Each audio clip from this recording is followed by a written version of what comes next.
பாஜக மாநில தலைவர் மாற்றத்தை கொடுத்து தான் அதிமுகவோட கூட்டணி வைக்கணும் பாஜக அப்படிங்கிற நிலைமை ஏற்பட்டிருக்கு அப்படின்னு பேசும்போது சொன்னீங்க. பாஜக அதிமுக கூட்டணி அப்படின்னு வந்ததுக்கப்புறம் அதிமுக தொண்டர்கள் மனநிலை எப்படி இருக்கும்?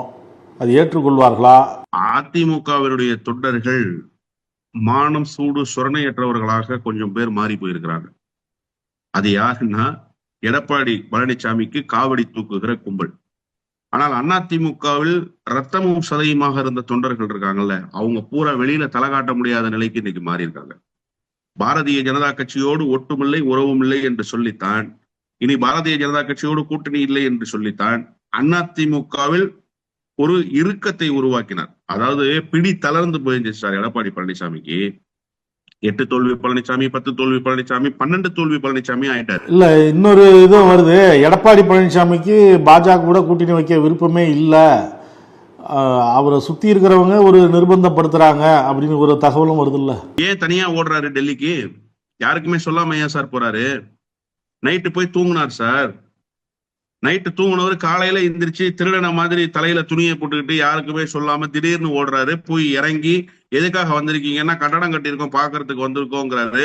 யாருக்குமே விருப்பம் இல்ல, இவருக்குமே விருப்பம் இல்ல. கூட இருக்கிறவங்க அழுத்தம் கொடுக்குறாங்க. யார் அழுத்தம் கொடுக்குறா? எஸ்பி வேலுமணி தானே. யார் அழுத்தம் கொடுக்குறா? தங்கமணி தானே. ஏன் அவங்கள கட்சியில இருந்து எடுக்க முடியாதா? உங்களுக்கு திராணி இல்லையா? கட்சிக்கு நீங்க பொதுச் செயலாளர் இல்லையா?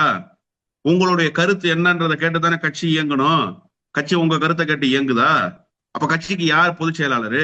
அப்போ உங்க விருப்பத்துக்கு மாறா உங்களுக்கு நெருக்கடி கொடுக்குற அளவுக்கு இந்த கட்சியில பவர் பாயிண்டா ஒருத்தர் ஆள் இருக்கிறாரு அப்படின்னு சொன்னா, பவர் சென்டரா ஒரு ஆள் இருக்கிறாருன்னு சொன்னா அவர் யாரு?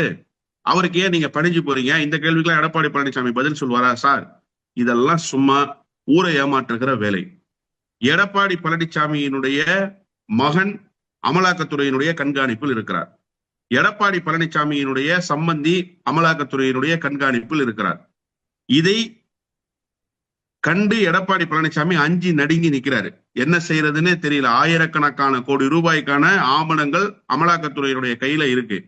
அதை வைத்துக் கொண்டு பாரதிய ஜனதா கட்சி ஒரு கெடு வச்சுச்சு. நாம ஏற்கனவே நக்கீரன்ல பேசியிருக்கோம். எஸ்பி வேலுமணி கிட்ட ஜக்கியினுடைய விழாவுக்கு வந்துட்டு, இரவு நேர விழாவுக்கு வந்துட்டு போன அமித்ஷா உங்களுக்கு கெடு மார்ச் 30ஆம் தேதி வரைக்கும்னு சொல்லிட்டு போனாரு. ஆனா மார்ச் 30க்கு முன்பாகவே ஓடுனார் சார் இவரு.